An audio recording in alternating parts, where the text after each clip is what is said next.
con Eduardo Campos. ¿Qué tal? ¿Cómo están? Es un gusto saludarlos aquí en A Fondo. Hoy vamos a analizar con unos especialistas con un ojo muy avisor y sobre todo con una profundidad que pues lo amerita, reuniones de este carácter. ¿Qué fue lo que sucedió en el encuentro entre Joe Biden y Andrés Manuel López Obrador el día de hoy en Washington? Y bueno, sin más preámbulo, permítanme presentarles a Miguel Ángel Jiménez. Él es especialista en la relación México-Estados Unidos, con una mirada particular y un énfasis que usted lo escuchará profundo en la cuestión del Tratado de Libre Comercio, el TEMEC. Miguel Ángel, ¿cómo estás? Muy buenas tardes. Muy buenas tardes a todos, Grisha, Arlene, Lalo. Buenas tardes a tu auditorio. Arlene Ramírez, internacionalista y académica, periodista también. Muchas gracias por estar con nosotros, Arlene. Es un gusto. Bienvenida. Muchas gracias, al contrario. Encantada. Y usted ya lo ha visto aquí en nuestras pantallas de Megacable, Guricha Reiter. Él es vocero del Partido Demócrata aquí en México. Bienvenido, Guricha. ¿Cómo estás? Muy buena tarde. Muy bien, muy buenas tardes, Eduardo, Arlene, Miguel, ¿cómo están? Pues sin más, señores, yo les pregunto y empiezo contigo, Arlene. Una visita sin duda necesaria. Siempre creo que es conveniente que se reúnan los vecinos, platiquen los vecinos, los socios y sobre todo, pues dos líderes, dos mandatarios que tienen tantas cosas en común. ¿Qué te pareció esta reunión así en un primer encuentro, en un primer bote? Me parece que era una reunión necesaria, una reunión para dar certeza de que todo está bien, ¿no? De que no hay un alejamiento, pero además de que la relación bilateral está aparentemente fortalecida. Si bien es una reunión que obedece a una agenda política muy particular, pues es una reunión totalmente atípica en el sentido de los acontecimientos de las últimas semanas y bueno, las declaraciones, lo que hay en el ambiente político, siendo que esta visita, pues a lo mejor sea, como se dice en la política, más forma que fondo. Grisha, ¿tú qué opinas? ¿Qué te pareció este encuentro allá en el Salón Oval, en la oficina Oval? Una expresión en inglés que es el me, ¿no? O sea, como lo dicen los americanos, pues realmente no ocurrió mucho, ¿no? Creo que sí era una reunión necesaria, como dice Arlene, estoy completamente de acuerdo. Creo que después de lo que sucedió con el summit ahí en Los Ángeles, en donde el presidente de México de alguna forma dijo, pues yo no voy, pues porque Nicaragua, porque Venezuela, porque Cuba, yo no voy. Y sí tuvo presencia en México sin duda, pero creo que era necesaria desde la perspectiva de una curita, de bueno, la relación no es que esté ríspida y creo que es necesario mostrar pues que los dos países como parte de este tratado de Norteamérica pues están unidos y entendemos que tenemos ciertos retos en conjunto y demos la imagen de que realmente estamos trabajando. Salió de esta reunión el dicho de que tenemos que trabajar en conjunto, pero realmente más allá de eso, pues no salieron muchos resultados, creo que más allá de dar esa imagen, ¿no? Miguel Ángel Jiménez, tú has estado muy cerca del Servicio Exterior Mexicano. ¿Qué debemos interpretar cuando quien recibe el primer encuentro que tiene el presidente mexicano no es con su par, no es con el presidente, sino es con la vicepresidenta? Desayunan y bueno, ya después a la Casa Blanca. Mira, yo creo que pues en términos generales no es de sorprenderse. Estamos hablando en una relación muy asimétrica México-Estados Unidos, en donde sabemos que por la importancia del presidente de los Estados Unidos a nivel global, pues reviste pues una importancia que se le reconoce en términos de lo ocupado de su agenda y más en estos tiempos. La vicepresidencia de los Estados Unidos justamente cubre esencialmente, históricamente, el papel del protocolo y en este caso yo creo que pues no nos llamemos a sorpresa en términos de que hubiera sido Kamala o que hubiera sido cualquier otra persona del Congreso o algún tipo de protocolo especial. Es importante señalar una cosa muy puntual, que no ha existido una relación privilegiada, digamos, en las visitas de México a Estados Unidos, del presidente de México a Estados Unidos. No han sido visitas de Estado. Cuando es una visita de Estado, reviste una importancia mayor, se involucran a los demás poderes, esencialmente al legislativo, a los comités que tienen que ver con la relación con México, el Comité Migratorio de la Cámara Baja, el Comité de Inversiones de la Cámara Alta, las relaciones con inclusive jueces y otras personalidades del Poder Judicial, típicamente con empresarios que tienen intereses en México. Esto no ha sucedido y yo lo acotaría a una reunión de trabajo en donde pues realmente había que enviar mensajes importantes, particularmente a partir de la ausencia de México en la cumbre que se llevó a cabo hace unas semanas en Los Ángeles, y que yo creo que fue perfectamente calculada. Esa es una hipótesis, no tengo ninguna información de primera mano al respecto, que fue perfectamente planeada por el comité político que asesora al presidente de los Estados Unidos, en el cual hubo la presencia del presidente de México un par de días, estando libre en California, haciendo agenda política. El presidente de México es un animal político, seguramente hubiera hecho eventos en Los Ángeles, en el este de Los Ángeles, con la comunidad migrante, en la avenida César Chávez, en fin, hubiera hecho cosas que en este año, a unos meses de la elección intermedia en los Estados Unidos, hubiera generado por lo menos variables que no quieren mover en este momento.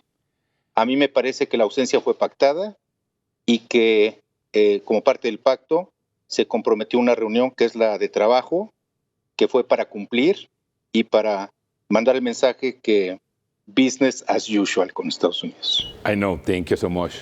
Arlene, ¿qué es lo que sucede? Como tú mencionabas hace un momento, que la forma es fondo en este tipo de reuniones, sin duda.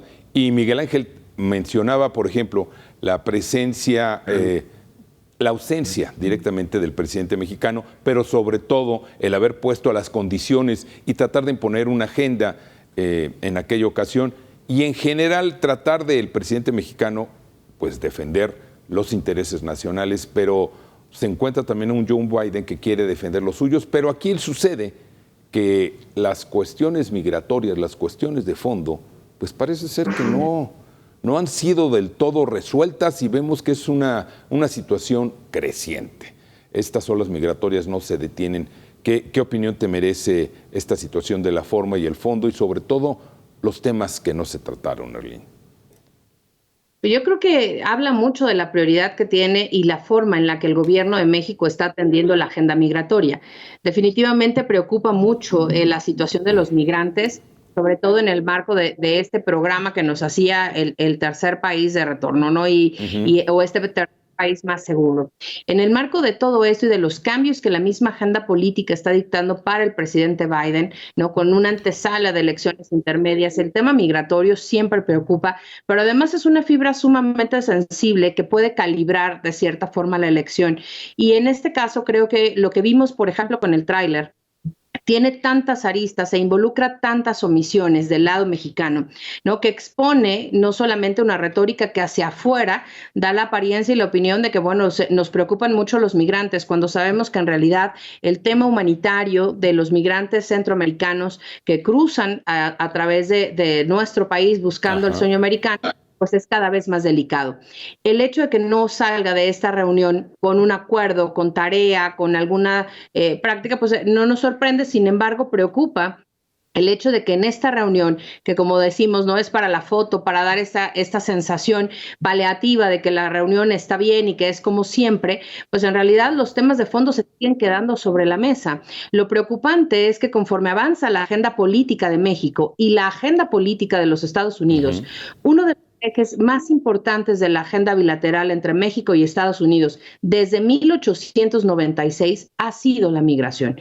En ese momento, cuando llega formalmente el primer embajador de los Estados Unidos a México, la migración y el flujo de migrantes, de capitales y de bienes y servicios hacia y desde los Estados Unidos es la piedra angular de la relación bilateral. Y en todo este tiempo hemos visto, ¿no?, altas y bajas en la relación bilateral. Sin embargo, el poder de influencia de los Estados Unidos sobre la agenda política mexicana, pues siempre había dictado un ritmo, ¿no?, bastante importante. Hoy vemos una disrupción importante, porque a pesar de que la ausencia del presidente López Obrador haya sido pactada o no, la realidad es que se está mirando hacia un eje, ¿no?, entre comillas, progresista, de nuevas izquierdas y de nuevos populismos en América Latina, que genera este distanciamiento y una relación evidentemente tirante sobre todo en temas migratorios. Richa, hoy en la mañana, revisando los periódicos estadounidenses, ¿veías por ahí perdida alguna nota en el New York Times en primera plana de la visita? No estaba. La visita no estaba en la agenda mediática de los Estados Unidos. Sin embargo, sí con una atención particular en el viaje de que emprenden unas horas más el presidente Biden a Medio Oriente, y sobre todo se anuncia que se va a reanudar la relación con Arabia Saudita. ¿Cómo entender? ¿A los estadounidenses les dio igual la reunión? No te escuchamos, Richa. Eduardo, ¿me escuchas? Esto lo he dicho incluso en tu programa, lo he dicho en múltiples programas y lo diré de aquí hasta el día que tenga mi último respiro. Para el estadounidense, es más, para el gringo, no digamos estadounidense, para el gringo promedio, lo que pase o deje de pasar con México le es completamente irrelevante. No es una preocupación que tengan día a día. Sabemos que el legislativo, el Congreso americano, representa realmente los intereses de la población a la que representan, a diferencia de México. Y ahí realmente a la población no le importa. O sea, México entra en su mente, ya sea que tengan raíces en México familiares, por ese lado definitivamente, pero la mayoría de la población es ¿quién va a cortar mi pasto? ¿Por qué no ha venido Jesús a cortarlo? ¿Y a qué restaurante mexicano vamos a ir a comer? Pero fuera de ahí, al gringo promedio no le importa lo que deje de pasar con México, y claramente los medios informativos reflejan ese poco interés que hay hacia México. Entonces, es por eso que no ves realmente que realcen. Para nosotros como mexicanos, la relación con Estados Unidos es fundamental, es importantísima y define en gran medida lo que pasa con la economía e incluso con nuestra sociedad y nuestros paisanos. Pero para el gringo promedio, y perdón que lo diga así, realmente le es completamente irrelevante, y es algo que tenemos que eventualmente entender de este lado de la frontera. Sobre todo, Richa, bien debes de conocer la situación de ayer que vivió la señora Jill Biden en San Antonio. ¿Cuál? Ayer estuvo la señora Jill Biden, la esposa del presidente de los Estados Unidos, en una reunión, en una visita de acercamiento con la gente de San Antonio después del trágico encuentro que se dio de estos 53 cuerpos. Y ayer tuvo la poca fortuna de decir que los latinos son singularmente parecidos a los breakfast tacos, a los tacos de desayuno. Richa. Y lo comparó creo que con los tacos, con las flores de Miami en Florida, y creo que con otra cosa que realmente no tenía ninguna relación comparativa a seres humanos. Pero yo creo que no venía desde una perspectiva peyorativa, sino realmente hablando de la diversidad. Y creo que es muy justificado, y hasta cierto punto debemos apreciar la necesidad de decir que no todos los hispanos somos iguales. Es más, no todos los mexicanos en Estados somos iguales. El decir que un mexicano que viene a lo mejor de Guanajuato, de Puebla, es igual a uno del DF o del sur de México, esa diferencia las entendemos aquí. Porque quizás no lo expresó de la manera correcta, pero el que entiendan que hay una diferencia entre mexicanos como la hay entre americanos, entre gringos, pues sí denota una sensibilidad un poco más avanzada, a diferencia de un frontista que dice, no sé, me parece a mí.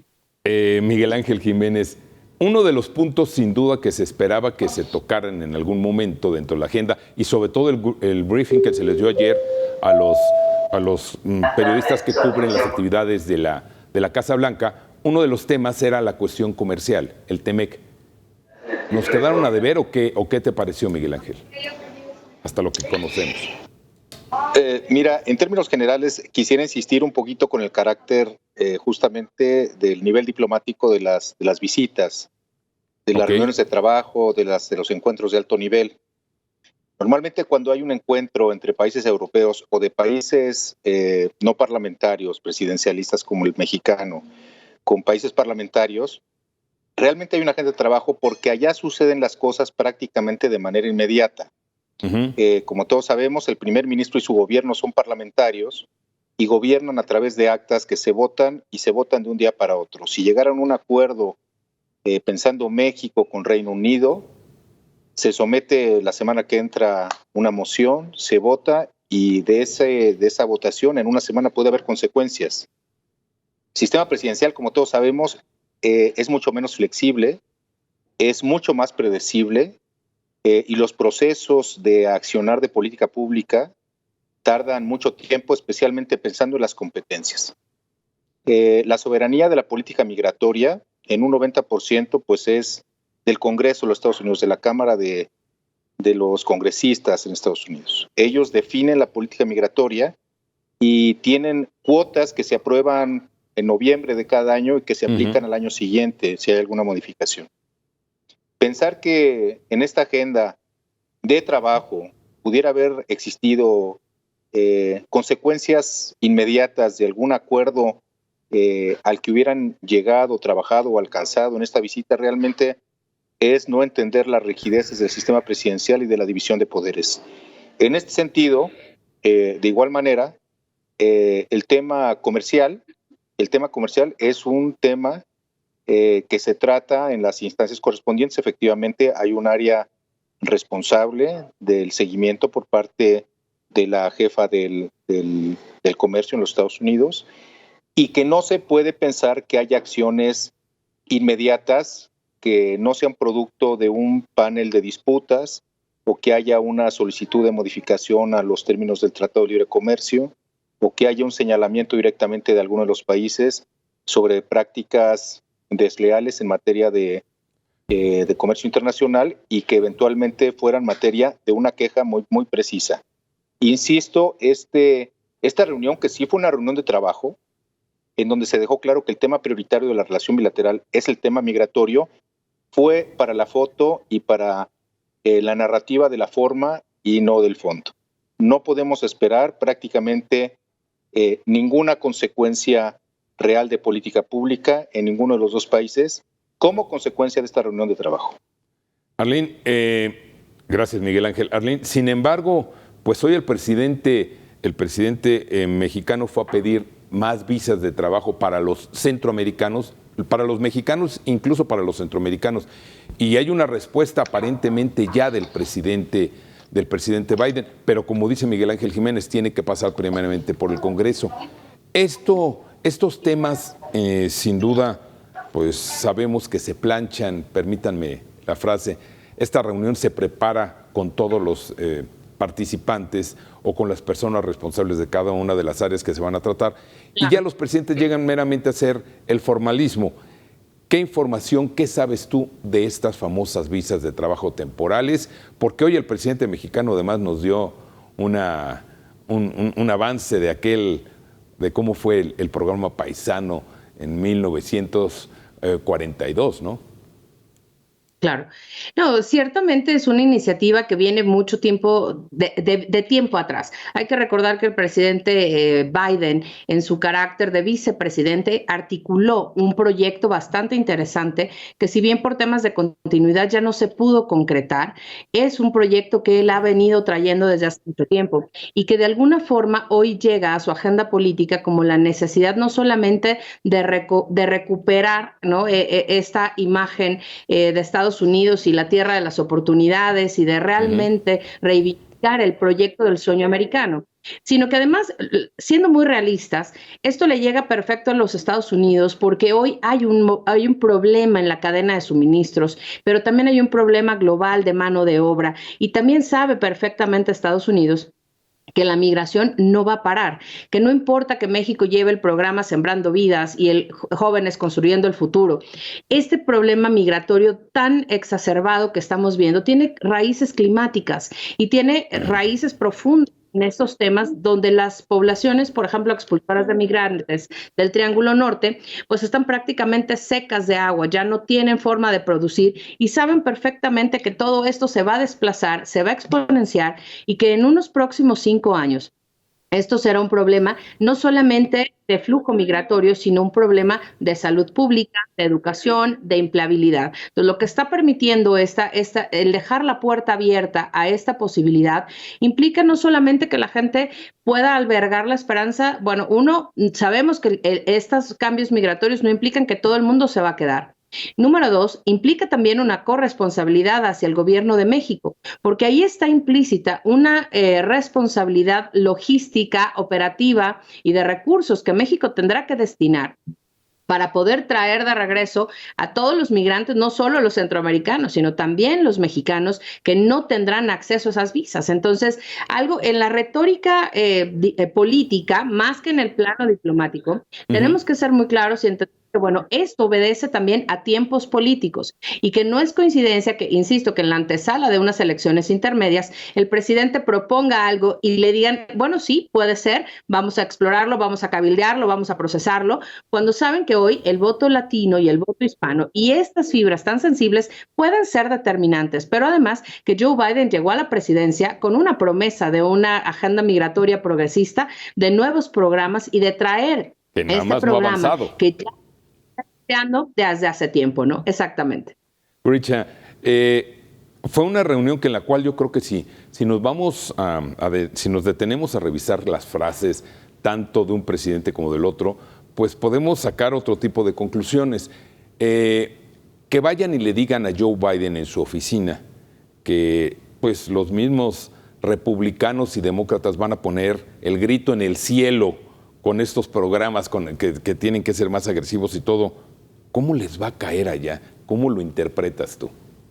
Mira, es que realmente son dos tipos de presiones las que se están tratando de ejercer de parte del gobierno de México hacia Estados Unidos. Uno es, como bien lo mencionó Arlene, el tema de las visas y claramente el gobierno demócrata de Biden está abierto a extender las visas y creo que es la solución, o sea, más visas para trabajadores temporales legales de México particularmente, tiene que ser la prioridad porque somos un bloque comercial muy cercano, tiene que ser la primera. La segunda es el que Estados Unidos de alguna manera forzarlo a resolver el problema billetazos de Centroamérica, pero la realidad es que no existe la capacidad instalada en las sociedades y gobiernos centroamericanos para detonar el crecimiento, porque parten de posiciones sumamente centralistas y de estructuras institucionales muy frágiles, hasta cierto punto como las tenemos también en México. Entonces, primero se necesita reacondicionar a las sociedades centroamericanas para que puedan ser sujetas de capacidad para la producción, de inversión privada para el desarrollo y que llegue a quien necesiten esos recursos. Es decir, si Estados Unidos se ve obligado de alguna manera a, insisto, y perdón el coloquialismo, pero de resolver el problema billetazos. Nosotros sabemos que los gobiernos latinoamericanos corruptos, darles dinero para que de alguna forma lo redistribuyan a donde tiene que llegar, pues no va a llegar, va a ser desperdiciado y malversado. Entonces, esa presión no necesariamente va a resolver el problema. Va a dejar a lo mejor bien a Biden hasta cierto punto por invertir o dar la impresión de invertir, pero sabemos muy bien qué va a pasar con esos fondos.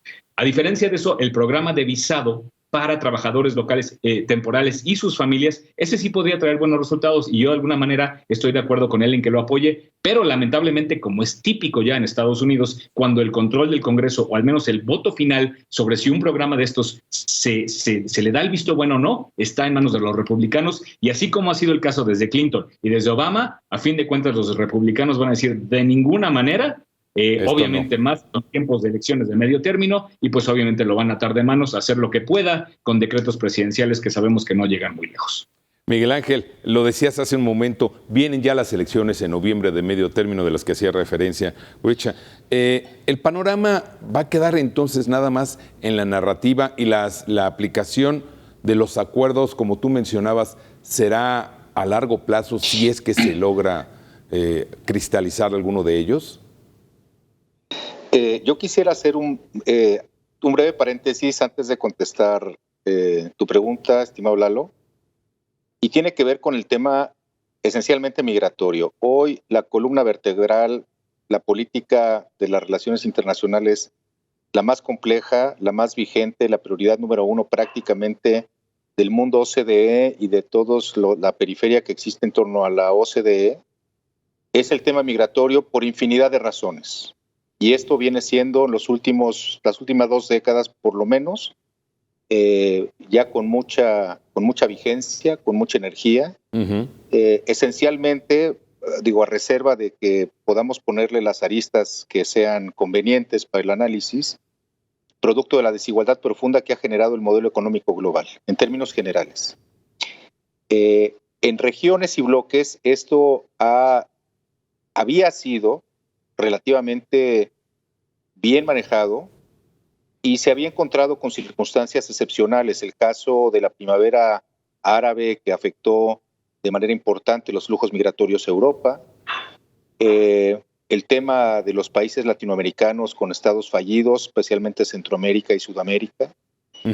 Pero muy recientemente hay 2 factores que han venido a introducir un factor disruptivo que acabó con una buena parte de toda la posible estrategia, siempre limitada, pero en algunas ocasiones acertada, de poder encauzar de la manera institucional los flujos migratorios. El mundo es dinámico, la humanidad es dinámica, los flujos migratorios obedecen a muchos factores, primordialmente el económico, y esto no se puede parar simplemente por la decisión de algunos políticos, por los miedos, por la xenofobia, por las malas razones. La realidad es que en los últimos años se combinaron dos factores muy complejos a la ya compleja situación y las causas estructurales del problema migratorio. Se sumaron problemas bélicos, se sumaron problemas de cambio climático y se sumaron problemas de desastres naturales. Estas tres variables, que son variables completamente contingentes, impusieron presiones que prácticamente desdibujaron las pocas políticas acertadas que estaban llevando a cabo regiones o países en el entorno migratorio. El caso de los haitianos, por ejemplo, pues lo vemos simplemente como los haitianos, pero hace 10 años tuvieron un terremoto que devastó el país. No se han podido recuperar, los dejaron a su suerte, vino el cambio climático y es un país que hoy día no es habitable. Así nos podemos ir con otros países, geografías y condiciones similares. Centroamérica es una región afectada profundamente por el cambio climático, particularmente en las zonas dedicadas a la agricultura tradicional y de temporal, que hoy ya no producen. Esto ha traído también desastres naturales que han devastado regiones completas y siempre, curiosamente, afectando a los más pobres. Muy bien. Ante esta situación y variables de esta naturaleza, la poca política acertada que en algún momento se tuvo durante los últimos años queda mucho a deber y nos vamos siempre en este momento hacia el tema de la narrativa de que algo va a suceder, de que algo vamos a hacer, de que por lo menos estamos de acuerdo en que este es un problema muy importante que tenemos que enfrentar juntos. Muy bien. Vamos a tener que hacer una pausa, pero antes de ello déjenme hacerles una pregunta y les pido una respuesta breve, si fuera posible, en una palabra. Empiezo contigo, Arlene. ¿La relación México-Estados Unidos está en su mejor momento? No. Gritcha. No. Miguel Ángel. Yo creo que está en un muy buen momento, la verdad. Yo nunca había visto tantas reuniones y tanta interlocución entre ambos países como lo veo en los últimos meses. Regresamos después de una pausa y sobre esto vamos a dialogar.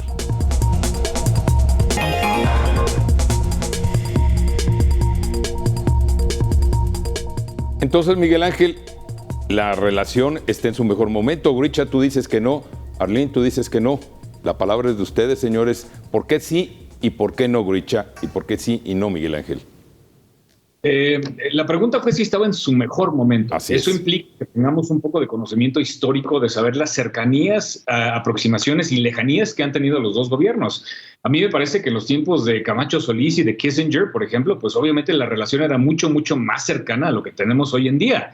Las conversaciones, la sola negociación del Tratado de Libre Comercio original, pues representó una cercanía y una visión en la misma dirección de los tres países involucrados, mucho más cercana, en donde a diferencia de eso hoy en día, pues claramente uno de esos tres países está virando su vista hacia países que son autócratas, que son dictadores, que secuestran a sus ciudadanos y con los que estamos más alineados de alguna manera que con la visión democrática de los Estados Unidos. Entonces, claramente no es el mejor momento. No estoy diciendo que sea tampoco el peor, pero insisto, la pregunta fue si estaba en su mejor momento y mi respuesta sigue siendo de ninguna manera. Miguel Ángel, ahí te hablan.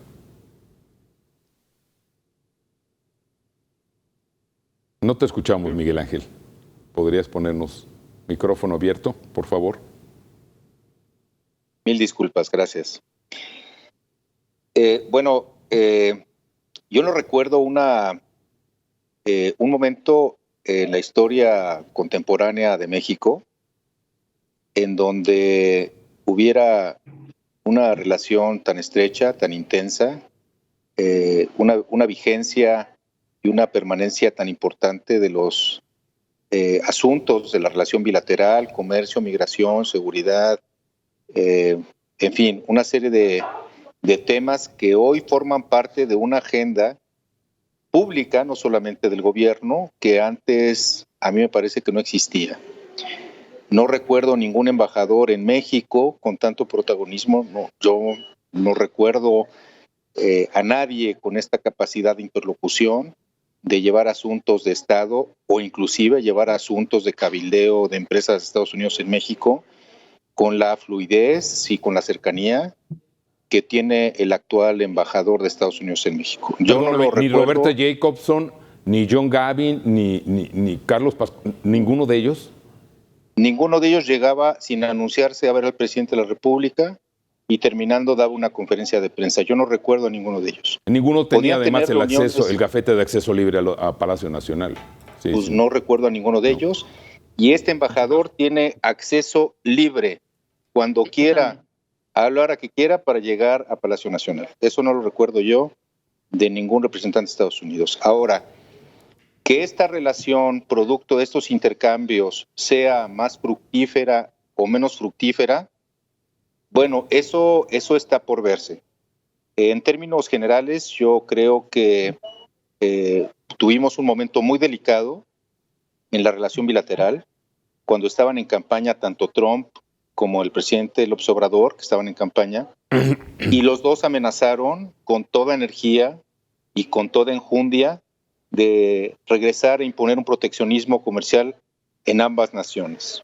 Yo creo que hubo momentos muy cercanos a que eso sucediera y finalmente eso no sucedió y por el contrario yo creo que se intensificaron las negociaciones, se tocaron temas muy relevantes que produjeron un acuerdo comercial mucho más profundo que el que existía con anterioridad y que eso habla de un paso adelante en la integración, ya no solamente económica, sino ya más hacia lo político e inclusive de los mercados laborales México, Estados Unidos y Canadá. Arlene, te veo con ganas de opinar también, por favor. Claro, bueno, primero déjame decirte y que tu auditorio sepa también, no es cierto que México no haya tenido visitas de Estado. En 63 años ha habido 9 visitas de Estado. Entre ellas está, por ejemplo, la del expresidente Vicente Fox. También está, por ejemplo, con sus botas de charol, no se nos olvidan. López Mateos, Díaz Ordaz, Luis Echeverría, José López Portillo, Miguel de la Madrid, Carlos Salinas de Gortari, Ernesto Zedillo, Vicente Fox y Felipe Calderón. Los únicos 2 presidentes en los últimos años que no han tenido visitas de Estado han sido Enrique Peña Nieto y Andrés Manuel López Obrador.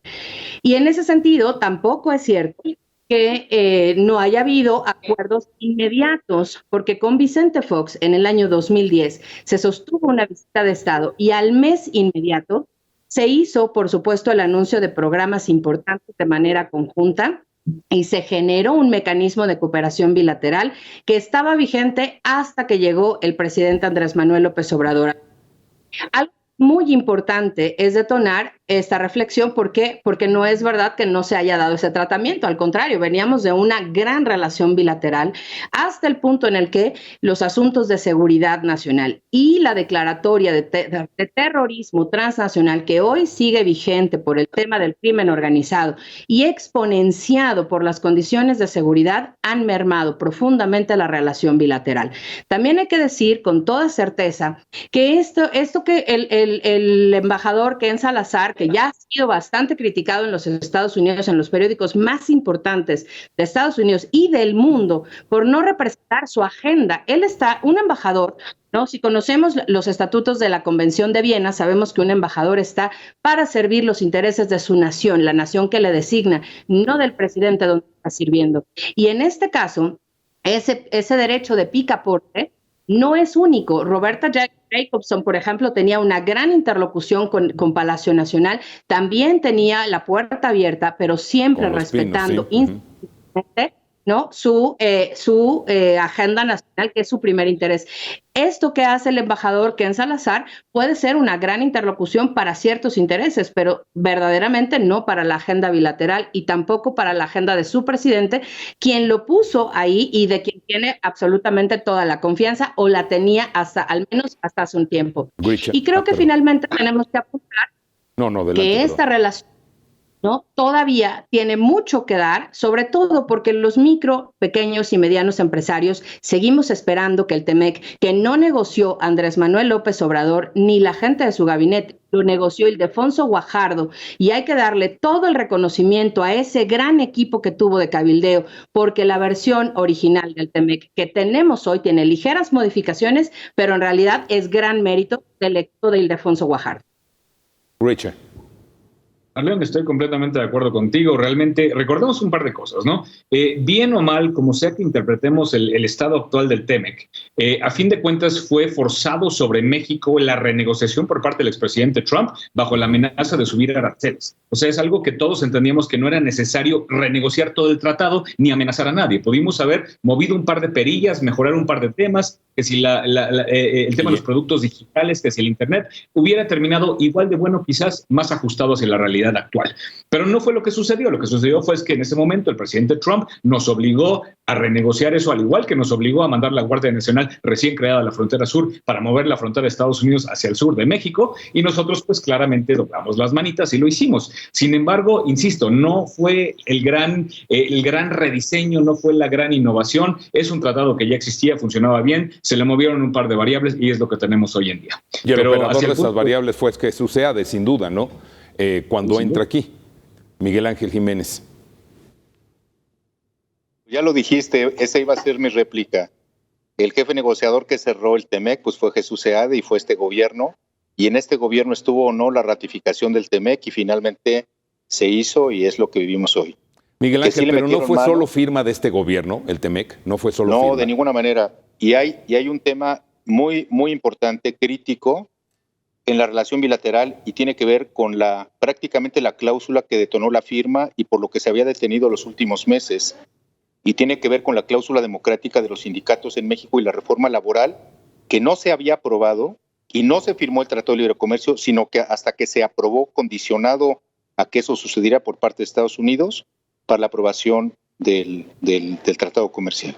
Se aprobó una reforma laboral de gran calado, que justamente ha sido motivo en los últimos meses de un activismo político de congresistas asociados a las grandes uniones sindicales de los Estados Unidos y vinculado a ciertos sectores estratégicos de la relación comercial, como es el sector automotriz. Miguel Ángel Jiménez, me llama la atención tus comentarios que se contraponen de alguna manera con los de nosotros, otros dos panelistas, de Guriche y Darlene. Pero la pregunta va en el sentido de que entonces tú estás, Miguel Ángel Jiménez, estás de acuerdo con la política exterior comercial y sobre todo en torno al Tratado de Libre Comercio que ha seguido este gobierno. ¿Es realmente el responsable este gobierno de la política exterior que se está siguiendo, sobre todo en lo que se refiere al Tratado de Libre Comercio?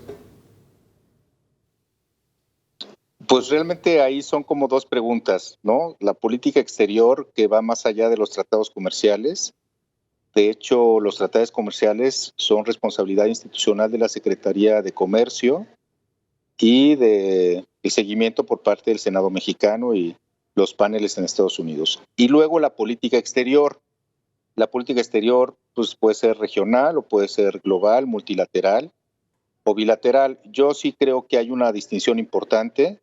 México ha retomado una narrativa importantísima en materia de política exterior respecto de su liderazgo que había abandonado prácticamente desde la firma del Tratado de Libre Comercio, en donde hubo un cambio de geopolítica para mirar hacia el norte y dejar de mirar hacia el sur.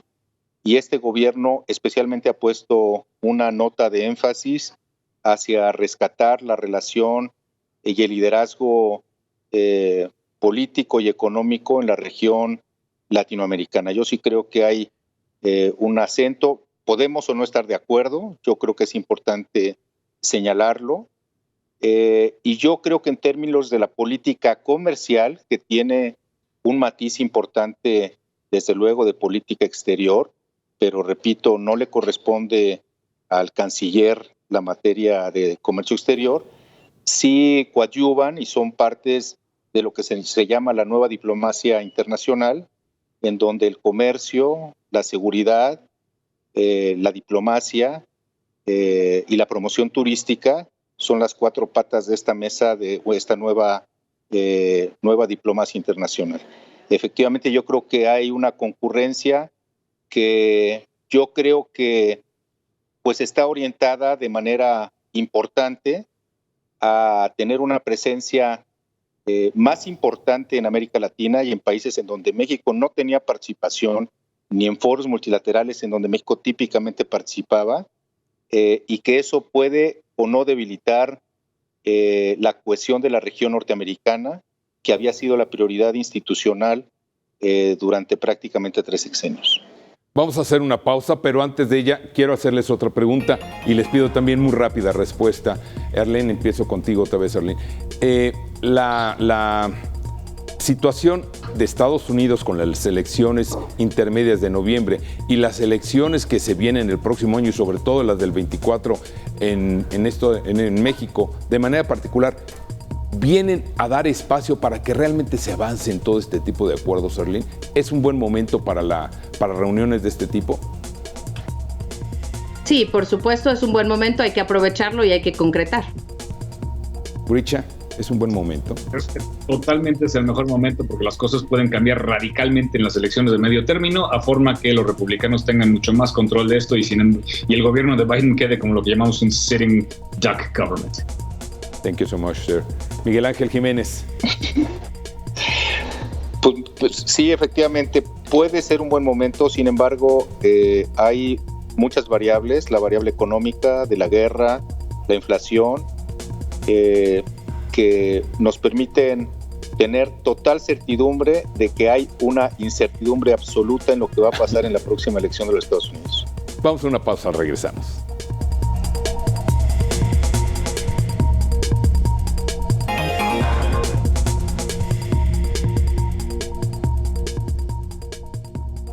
Está saliendo en este momento un comunicado del gobierno mexicano. Voy a leer un primer párrafo. México y Estados Unidos afirman su amplia y profunda cooperación, así como su compromiso de construir un futuro más próspero y seguro para los pueblos de América Latina y de América del Norte, al enfrentar desafíos globales y regionales sin precedente que requieren, además de los esfuerzos conjuntos de ambas naciones.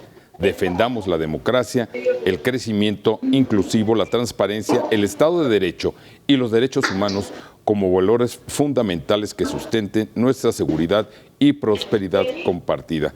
Este documento lo están sacando de manera conjunta el gobierno de México y los Estados Unidos. Es mucho más amplio de lo que les estoy leyendo, pero Grisha, quiero preguntarte lo siguiente. ¿Será acaso que ya se está atendiendo una buena relación entre estos presidentes a pesar de los, pues digamos, de los desacuerdos o de las desatenciones, por llamarlas de alguna manera, por no decir que descortesías, de parte del presidente mexicano al estadounidense? Mira, primero te respondo con la misma respuesta que di cuando inicialmente estaban preocupados que Biden se hubiera ofendido porque el Estado mexicano, el representante del Estado mexicano no había reconocido su éxito en las elecciones entre los primeros países, siendo el socio comercial más importante de los Estados Unidos. La realidad es que a Biden y al gobierno americano no le importa lo que haga, cómo reaccione, qué cosas diga realmente el gobierno mexicano. No es relevante. La relación con Europa, la relación o lo que está pasando con China, con Arabia Saudita, esas están en los top 5 o 6. Lo que diga el rey o el presidente de cualquier país de esos o el gobernante tiene relevancia. Lo que diga o deje de decir cualquier gobernador de cualquier país latinoamericano, perdón decirlo de esta manera tan burda y directa, es irrelevante. Leí el comunicado de la Casa Blanca, veo lo que estás diciendo y usan palabras muy bonitas. Amplio y profundo compromiso, todos entendemos la importancia. La realidad es que no hay nada de profundidad ni ningún trato. Dice el qué, pero no dice el cómo. Y el cómo, ahí siempre el diablo en esos detalles. Ni el cuándo tampoco, ni tampoco el cuándo. Miguel Ángel, ¿tú crees que va esto en buen camino, esta relación? Pues yo creo que, como dice Grisha, yo creo que es business as usual, siempre ha sido así. No veo que se modifique ni para bien ni para mal. Y México mantiene una característica de su política exterior que es desafortunada. México, por el tamaño de la economía, país 12, 13 más o menos en el mundo, tendría que jugar más o menos en esa liga de relaciones internacionales. y México juega prácticamente en todos los foros multilaterales como si fuera un país 50, como tamaño de economía, tamaño de población, tamaño de los principales indicadores de la actividad económica global, de las relaciones internacionales, de los tratados de comercio internacional, de su presencia de litorales y flotas en el mundo, sus destinos turísticos, etcétera, etcétera, etcétera. México se comporta en las relaciones internacionales como si fuera de segunda o de tercera división, y eso no es excluyente de la relación tan importante que tenemos, que es la más importante de México, con los Estados Unidos. Si bien es cierto, tenemos 50 consulados y es la red consular más grande de un país exterior en los Estados Unidos, y la importancia brutal de las relaciones que todos conocemos, México no alcanza a pintar. Yo no diría, Grisha fue muy generoso diciendo que los primeros 5 o 6 no le tocan a México.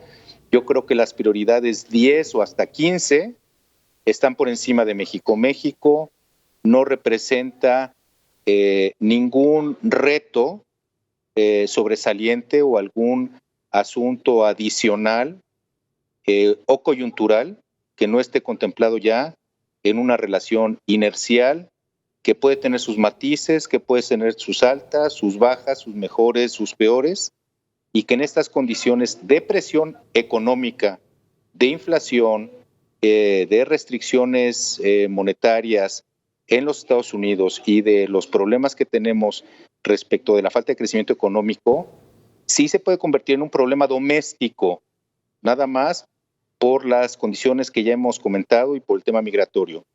Pero eso es un matiz más en esta larga historia de 200 años de relación bilateral México-Estados Unidos, y que pues concluyo con lo mismo que inicié. Realmente México-Estados Unidos, business as usual. Ok, sir. Arlene, entonces la relación se está quedando en una buena narrativa, no necesariamente en unos buenos resultados. Claro, yo creo que este comunicado cumple con la función de la misma reunión, ¿no? La foto, la retórica, el dar la certeza ante una especulación creciente, ante una incertidumbre que de varios lados y con varias aristas, pues no convienen a la agenda política del presidente Joe Biden en este momento. La realidad, como yo lo veo, es que mandaron llamar al presidente de México para poner sobre la mesa, ¿no?, unas condiciones que den certidumbre de que la relación con México está estable y que de alguna forma el acuerdo comercial y la región, porque además el comunicado habla de la región, México, Estados Unidos y Canadá. Entonces, en ese sentido, tenemos que ser muy claros que, bueno, a México, como dice Cris y como dice Miguel Ángel, pues no lo ven como la piedra angular ellos. Para nosotros, por supuesto, es el constructo de toda nuestra política pública y de la agenda nacional. Sin embargo, creo que esto también tiene unas líneas bastante interesantes, y es justamente el poder hablar sumamente por encima, no someramente, sobre temas importantes y que la agenda, que la opinión pública sabía que estaban en la mesa y a los cuales, por supuesto, pues no se le va a dar atención ni seguimiento. Creo que uno de los retos más grandes de este momento es que la política exterior de México ciertamente avanza, ¿no?, por inercia hacia esto que hoy en el mundo es la política exterior comercial y económica, pero en realidad pues no tenemos esa interacción, ¿no?, real y contundente hacia los Estados Unidos o hacia otras partes del mundo. Y creo que México pues se ha quedado corto en materia de desarrollo económico a partir de las relaciones comerciales internacionales.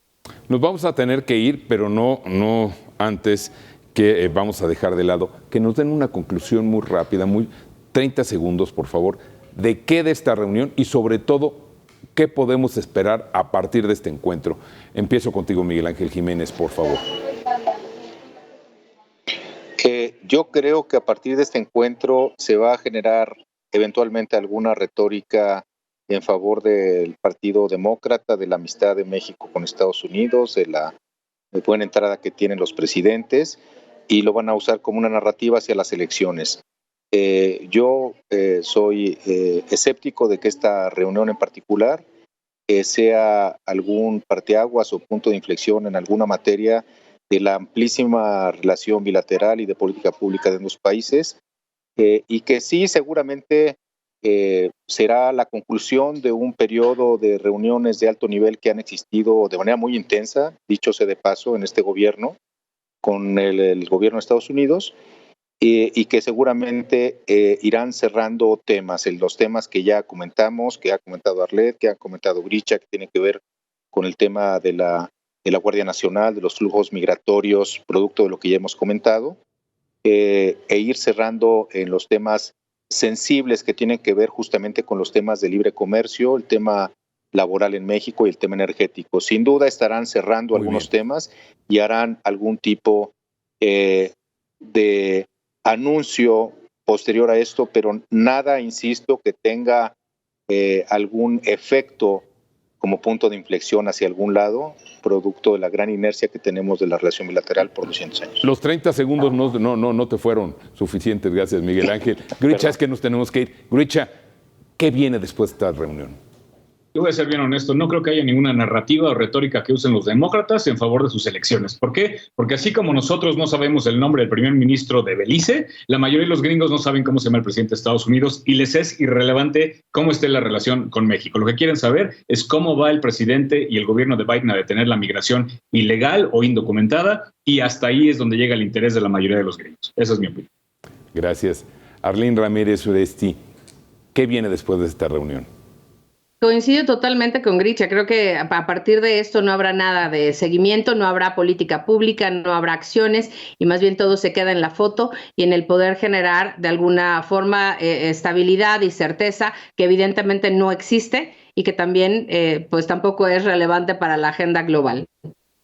Pues muchas gracias. Arlene Ramírez Uresti, muchas gracias, internacionalista. Miguel Ángel Jiménez, especialista en el Tratado de Libre Comercio. Grisha Reiter, vocero del Partido Demócrata, muchas gracias por su presencia, por compartir con todo el auditorio de Mega Noticias. Y bueno, no se vaya porque a continuación viene Joely Ramírez con la información del momento. Joely, muy buena tarde. ¿Qué tal? Es un gusto saludarte a ti y al auditorio. Pues vamos a ir con la información más reciente. En Topilejo hay por lo menos 14 personas detenidas. El jefe de la policía de la Ciudad de México se trasladó hasta este punto, una balacera, casi la salida hacia Cuernavaca. Todavía es la Ciudad de México, pero eso nos llama la atención y por supuesto nos indica la importancia de estos hechos. Vamos a ver cuál es el reporte más actualizado hasta el momento. Pues muchas gracias, Joely, y en un momento estamos contigo. Gracias. Muchísimas gracias. Vamos a hacer una muy breve pausa. Volvemos.